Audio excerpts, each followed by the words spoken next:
If I'm honest, you had me at Jessica Raine and Peter Capaldi, but The Devil's Hour is more than just a good cast, it's a gripping story. You ever been in this room before? No. You feel like you have? Why would I? I know you feel out of place, like your life isn't your own. You don't know me.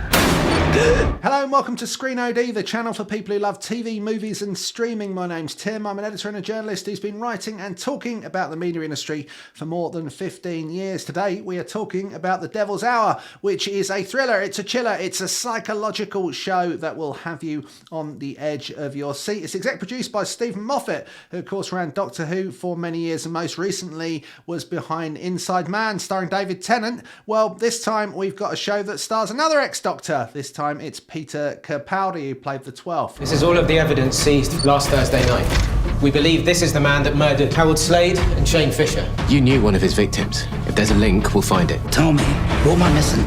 There's no pattern, it's just chaos. Okay, so what's this one all about? Well, meet Lucy, played by the excellent Jessica Raine. She wakes up every night at 3:33 a.m. exactly. This is presumably the Devil's Hour.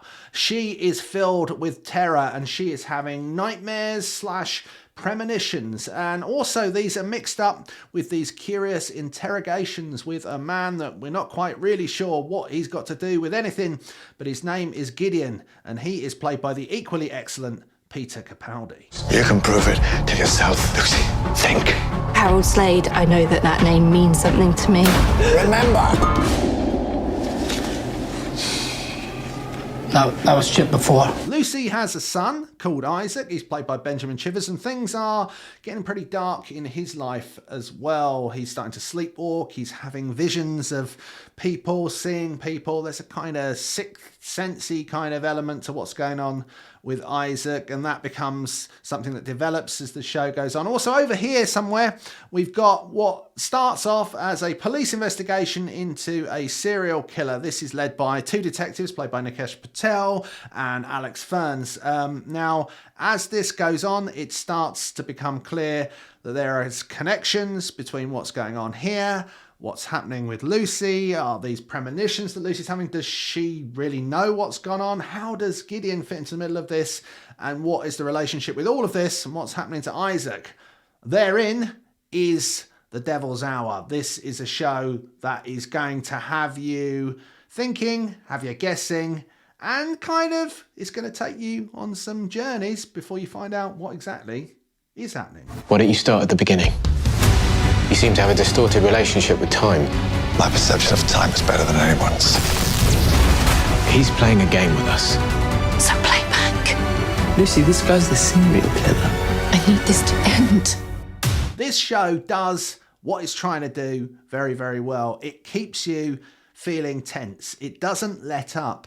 At no point do you really feel like you can relax, take stock, take a step back and maybe try and work out what's going on, because all the time you're kind of feeling like something's going to happen next, and it does happen, and then there's a kind of slight twist or turn or just enough to make you feel off balance as a viewer that you're kind of not quite sure where you're going to end up next. That is what you want when you get to kind of psychological thriller territory, and this does it, and it does it very, very well. There are shades of some of the greats, some of, things like The Omen, things like The Ring. There's all of that sort of stuff going on in the back of your mind whilst you're watching it. But this is a show that stands on its own 2 feet, that definitely has its own identity, and it has some brilliant lead performances. Certainly Jessica Raine, I think, is a fantastic actor and puts in a really incredible performance at the heart of this show. And Peter Capaldi, although you don't see him as much as perhaps you want to at times, is one of the great actors of his generation, and he certainly doesn't let the audience down in this one.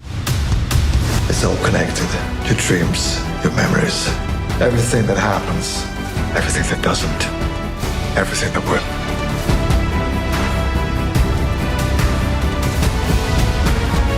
One of the great things about all of the streamers now putting money into content is just how good things look on screen, and this looks and sounds absolutely fantastic, as well as having the fantastic central performances, having a great premise, being well directed. You know, it's just visually and production wise really high quality, and that's something that really I think adds an extra element, gives a cinematic quality to a show like this where you want to be drawn in, immersed in the experience, and you certainly get that every step of the way. And in this delusion of yours, are you a time traveler or a fortune teller? Neither. I'm both. If you like TV that takes you on a twisty journey in a dark place, if it TV that has multiple storylines, that has things going on that always make you feel slightly ill at ease, then this is the show for you. The Devil's Hour has everything that you want and perhaps a little bit more. You've got some fantastic talent on the screen. You've got brilliant people behind the scenes making this come together with style and panache. The Devil's Hour is available to watch on Prime Video from Amazon wherever you are, and I'd recommend you go and give it a try right now. Thanks so much for watching the video. I hope you enjoyed the review. If you did and you haven't already, why not hit that like button? Of course, don't forget to subscribe to Screen OD. Let me know what you think of The Devil's Hour in the comments below. We'll see you again for more videos very soon.